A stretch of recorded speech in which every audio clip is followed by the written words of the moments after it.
ناظرین، الپرسنان کی اگلی آنے والی ایپیسوڈ کے آغاز میں ہمیں دکھایا جاتا ہے کہ ہم مرکزی مقام کا منظر دیکھتے ہیں، جہاں پر انال صاحب اپنے سپاہیوں کے ساتھ مرکزی مقام کی دیواروں پر موجود ہوتے ہیں، اور باہر ہمیں دکھایا جاتا ہے کہ رومن تیوجن اور ان کے سپاہی، جنہوں نے مرکزی مقام کو چاروں طرف سے گھیرا ہوا ہوتا ہے۔ اس کے بعد ہم دیکھتے ہیں کہ سپاہی کھانا کھانے کے لیے قطار میں لگے ہوتے ہیں، اور اس کے بعد ہم دیکھتے ہیں کہ مرکزی مقام میں کھانے کی قلت ہو چکی تھی، کیونکہ وہاں پر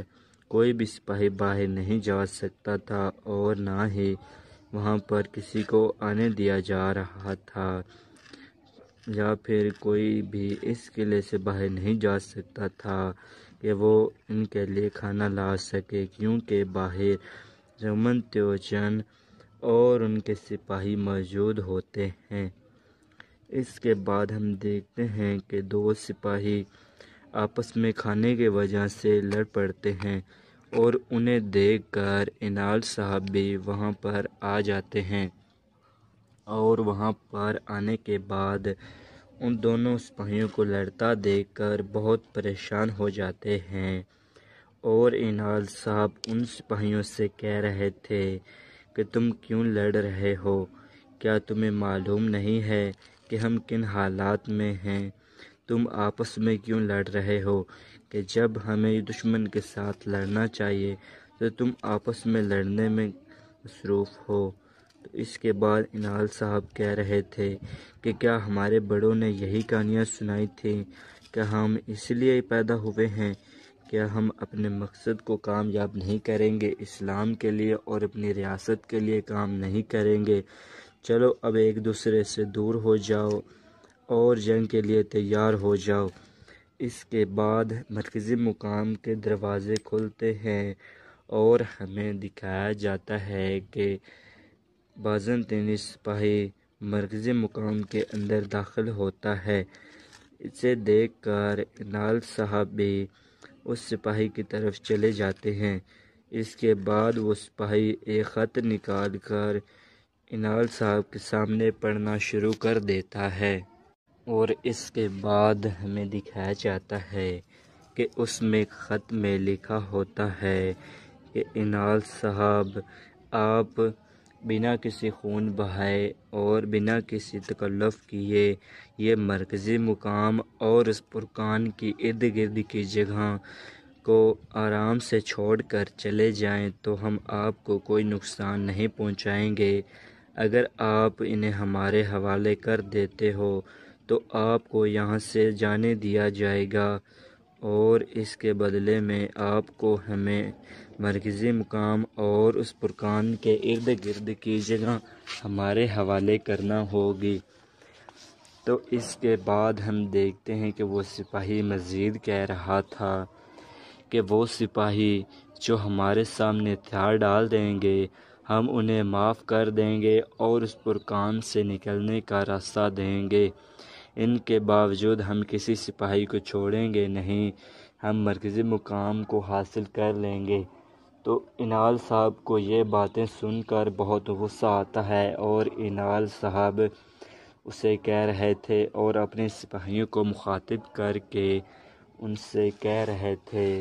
کہ میں نے بہت سی جنگوں میں حصہ لیا ہے اور اپنی ریاست کے لیے اور اسلام کے لیے بہت سی جنگیں فتح کی ہیں، اور میں نے بہت سے مقامات حاصل کیے ہیں، اور اگر اسی مقام پر میری تلوار گر جاتی ہے تو مجھے کوئی کسی قسم کی کوئی مجبوری نہیں ہوگی، اور میں اس سے کوئی شکایت نہیں کروں گا، کیونکہ میں نے اپنے لیے نہیں بلکہ اپنی ریاست اور اسلام کے لیے اپنی زندگی وقف کی ہے، اور میں اس سے پیچھے نہیں ہٹوں گا۔ اگر میں تو کیا، اگر میرے جیسے 1000 ابراہیم انال بھی آ جائیں تو وہ اس سرزمین پر قربان ہوں گے۔ تو اس کے بعد ہمیں دکھایا جاتا ہے کہ ایک سپاہی جانے والا ہوتا ہے، تو انال صاحب اس کے سپاہی کی تلوار سے اس کی ٹانگ کاٹ دیتے ہیں اور باقی سپاہی بھی شرمندہ ہوتے ہیں، لیکن اس کے بعد وہ سب تیار ہو جاتے ہیں اور اینال صاحب کہہ رہے تھے کہ ہم کسی صورت پیچھے نہیں ہٹیں گے۔ اس کے بعد ہم دیکھتے ہیں کہ اس مرکزی مقام کے اوپر بادل آ جاتے ہیں اور اینال صاحب یہ دیکھ کر بہت خوش ہو جاتے ہیں اور اپنے سپاہیوں سے کہہ رہے تھے کہ اللہ کی مدد آ چکی ہے۔ اس کے بعد ہمیں دکھایا جاتا ہے کہ الپاگوس رومن تیوجن کے پاس آ جاتا ہے، تو رومن تیوجن الپاگوس سے پوچھ رہا تھا کہ تم یہاں پر کیا کر رہے ہو؟ تو الپاگوس رومن تیوجن سے کہہ رہا تھا کہ میں شکار پر گیا ہوا تھا سردار، کیا میں آپ کی کچھ خدمت کر سکتا ہوں؟ تو اس کے بعد الپاگوس پوچھ رہا تھا کہ کیا آپ ان پر حملہ کرنے والے ہیں؟ تو اس کے جواب میں رومن تیوجن الپاگوس سے کہہ رہا تھا کہ نہیں، میں ان پر حملہ نہیں کرنے والا، میں اس وقت کا انتظار کر رہا ہوں کہ جب ان کا راشن اور ان کے لیے پانی پینے کے لیے نہیں ہوگا اور کھانے کے لیے کھانا نہیں ہوگا تو وہ خود ہی وہاں سے باہر نکلیں گے اور ہم مرکزی مقام کو ان سے حاصل کریں گے۔ تو الپاگوس کہہ رہا تھا کہ ٹھیک ہے سردار، میں بھی آپ کے ساتھ ہوں اور ہم اپنی جگہ واپس لیں گے، ہم مرکزی مقام کو دوبارہ حاصل کریں گے۔ تو اس کے بعد ہم دیکھتے ہیں کہ رومن تیوجن الپاگوس سے کہہ رہا تھا کہ نہیں، تم یہاں سے جاؤ، تمہاری یہاں ضرورت نہیں، تمہاری ضرورت اس پرکان قلعے میں ہے، تم وہاں جاؤ گے۔ اس کے بعد ہم دیکھتے ہیں کہ الپاگوس اپنا گھوڑا لے کر وہاں سے روانہ ہو جاتا ہے۔ اس کے بعد ہمیں مرکبیلے کا منظر دکھایا جاتا ہے جہاں پر الپرسلان اپنے سپاہیوں کے ساتھ وہاں پر پہنچ جاتے ہیں، تو چاوری صاحب اور سلجان خاتون ان کا خوش آمدید کہتے ہیں اور بہادر صاحب کہہ رہے تھے کہ ہمیں یقین تھا کہ سردار آپ ضرور کامیاب ہو کر لوٹیں گے۔ تو اس کے بعد الپرسلان کہہ رہا تھا کہ مجھے بھی معلوم ہے اور ہم اس کے لیے ہی تو کام کر رہے ہیں اور ہمیشہ کرتے رہیں گے۔ اور اس کے بعد ہمیں دکھایا جاتا ہے کہ وہ تمام کے تمام مرکزی خیمے میں چلے جاتے ہیں اور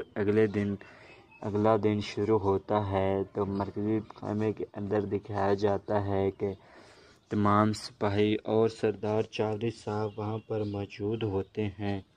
اس کے بعد ہمیں دکھایا جاتا ہے کہ الپرسلان چاوری صاحب اور سلیمان اور بہادر صاحب اور تمام سرداران سے کہہ رہے تھے کہ جب ہم ان سرزمینوں پر گئے تو ہمیں پھر ایک بار شک ہے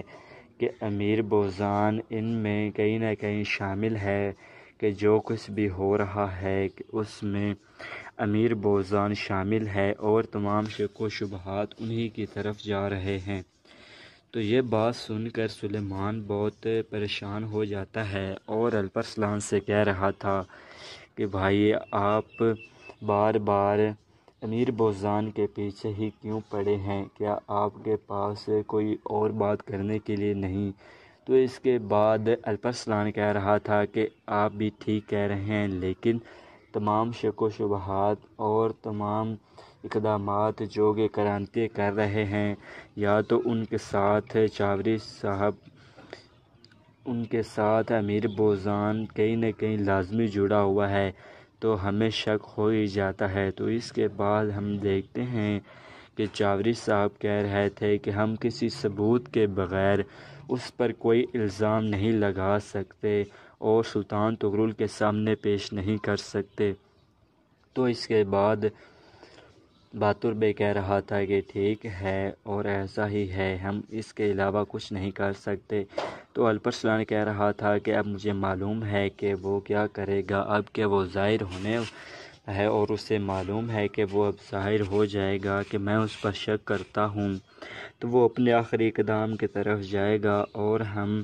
اسے وہ نہیں کرنے دیں گے، اور ہم اس کے بعد غزنا کی تمام سرزمینوں کو فتح کریں گے اور وہیں پر کسی پرندے کو بھی پر نہیں مارنے دیں گے۔ تو اس کے بعد چاوری صاحب کہہ رہے تھے کہ ہمارے سلطان اس کی اجازت نہیں دیں گے۔ اسی کے ساتھ یہ ایپیسوڈ یہیں پر ختم ہو جاتا ہے۔ اگر آپ کو یہ ویڈیو اچھی لگی ہو تو ہمارے چینل کو لائک اور سبسکرائب کرنا نہ بھولیے گا۔ بہت بہت شکریہ۔ اللہ حافظ۔